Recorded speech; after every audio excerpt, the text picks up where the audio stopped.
నేను ఇవాళ ఇప్పటికైనా ఒకటే మాట చెప్తా ఉన్నా, చంద్రబాబు నాయుడుకి ఇదే మాట చెప్తా ఉన్నా. కాంపన్సేషన్ అన్నది ఎంపతితో ఇవ్వాలి, సానుభూతితో ఇవ్వాలి, ఇవ్వాల్సిన సమయంలో ఇవ్వాలి. ఇంతమంది హాస్పిటల్లో ఉన్నారు, వాళ్ళందరికీ ఏ ఒక్కరికి కూడా ఈ హాస్పిటల్లో ఉన్న వాళ్ళకి ఏ ఒక్కరికి కూడా ఇంతవరకు డబ్బులు ముట్టల. వాళ్ళందరికీ కూడా మనం ఇస్తామని చెప్పిన డబ్బులు వెంటనే ఇప్పించే కార్యక్రమం చేయండి. ఆ ప్రోటోకాల్ ఏదైతే ఉందో ఫ్యాక్టరీ సెక్యూరిటీస్కి సంబంధించి, ఫ్యాక్టరీ సెక్యూరిటీ పొల్యూషన్ కంట్రోల్కి సంబంధించి ఏదైతే ప్రోటోకాల్ ఎగ్జిస్టెన్స్లో ఉందో ఆ ప్రోటోకాల్ను కనీసం ఇప్పటి నుంచన్నా కనీసం మానిటర్ చేసే దిశగా అడుగులు వేయండి. ఇటువంటి మళ్ళీ పునరావృతం కాకుండా చేసే కార్యక్రమాలు చేయండి.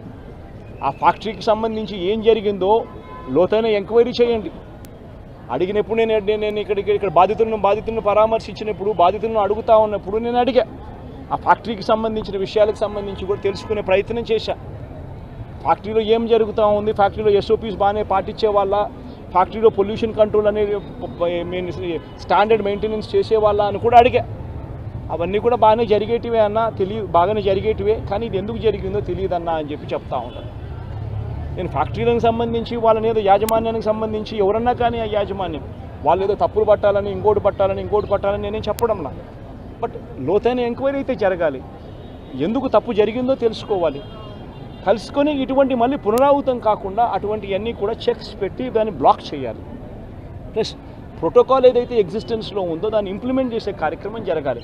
అప్పుడు మిగిలిన ఫ్యాక్టరీలలో కూడా ఆటోమేటిక్లీ ఎప్పుడైతే చెక్స్ అనేటివి ఎప్పుడైతే రెగ్యులర్గా పీరియాడికల్గా జరగడం మొదలు పెడతాయో అప్పుడు న్యాచురల్గా సేఫ్టీ పారామీటర్స్ పెంచడం జరుగుతుంది.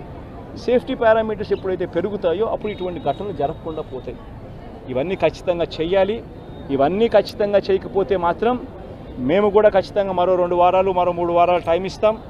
మరో 3 వారాల తర్వాత కూడా ప్రతి ఒక్కరికి కూడా హాస్పిటల్లో ఉన్న వీళ్ళందరికీ కూడా, చనిపోయిన వాళ్ళందరికీ కూడా కాంపన్సేషన్ విషయంలో చంద్రబాబు నాయుడు దగ్గర నుంచి స్పందన రాకపోతే మాత్రం ఖచ్చితంగా వైఎస్ఆర్ కాంగ్రెస్ పార్టీ బాధితుల తరఫున ధర్నాకైనా కూర్చుంటుంది. అవసరమైతే జగన్మోహన్ రెడ్డి స్వయంగా వచ్చి కూడా ధర్నాలో పార్టిసిపేట్ చేస్తారని కూడా ఈ సందర్భంగా ఖచ్చితంగా ఈ ప్రభుత్వాన్ని హెచ్చరిస్తూ తెలియజేస్తాం.